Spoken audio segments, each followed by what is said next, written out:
Alrighty, good early evening. It's roughly 6 o'clock local time. It's June 1st, and this is coming late because I was being tattooed today. So I was in a chair for a while, and I didn't get a chance to do it this morning.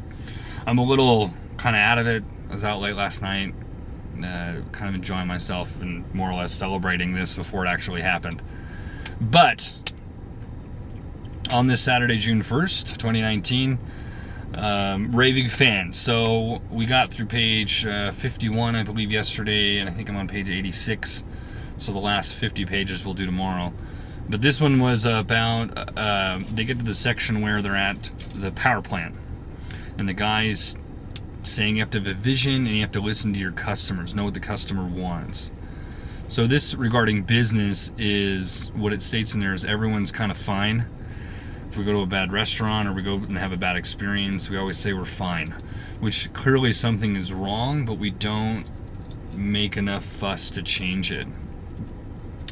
Or if we do want to speak to somebody or complain, it's never done in a productive manner, because overall we've been conditioned not to complain because we don't think it does anything. And it doesn't do anything if nobody's listening to the right part of the complaint. So you got to kind of read between the lines. This is for business specifically. The other part that it covers here is you can't make everybody happy.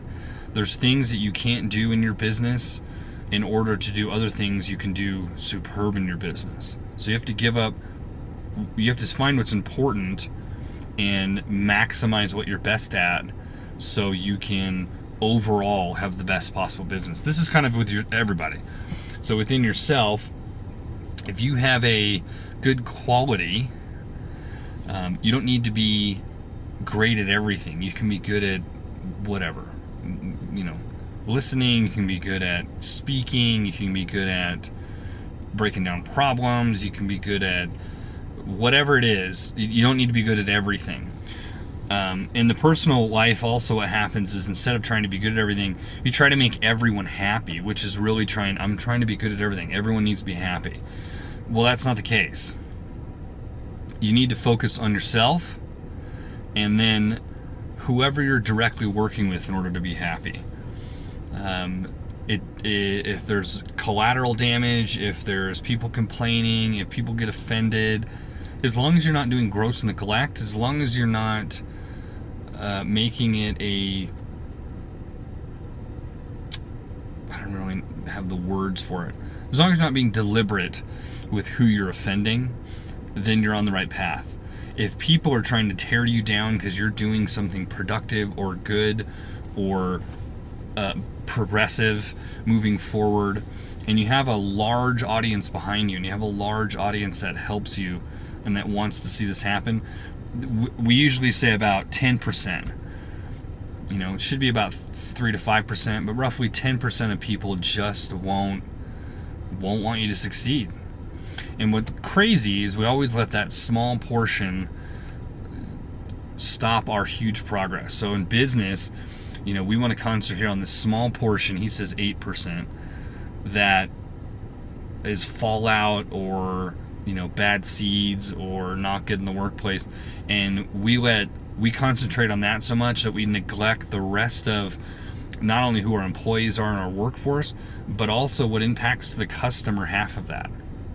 So on a personal level, if you concentrate on everyone who's mean to you, everyone who's not looking to help you win or help you do better, your focus is taken away from the bigger picture. As Jim Rohn says, if you chase the birds, you're leaving the field, and that's really what you're doing.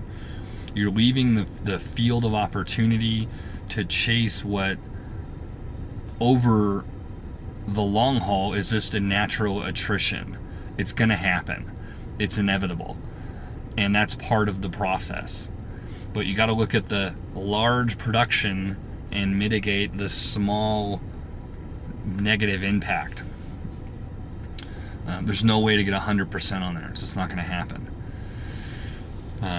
So that's kind of where we're at within this here specifically. Of course, I do it a lot more lighthearted and generic. Then they also talk about a story that I've heard this before in a few different ways. I don't know if a guy really actually had this happen, but he gets a ride. So his fairy godmother wants to take him to play golf again. When he goes to do that, he sends him a car. The car is a cab. It's immaculate. It's well maintained. It's shined. It's super clean on the inside. The driver that gets out's well dressed, enthusiastic, opens the door, and then when he gets in there's a paper for him, a national paper, and then the local one, as well as there's soft drinks available to help him, or excuse me, to help himself too if he wants to, for the area manager.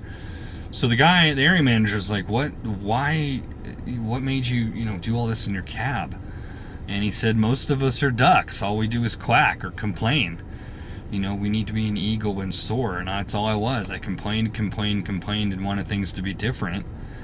And then one day I just went, I have to be different. I have to do something different. I have to make a change. What's cool about that is he also says it didn't happen right away. He did it for a few months. He had a business card. He made his vehicle stand out and its cleanliness and how well shined it was. But then after a while, he no longer had to work at cab stands. He no longer had to pick up fares. He was setting appointments. So this is changing value to make yourself in demand.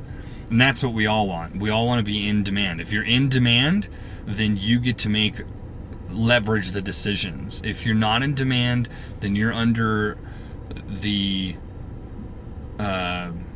umbrella of whoever you're hiring, or whoever you're hired by. So whoever your employer is, they have all the power.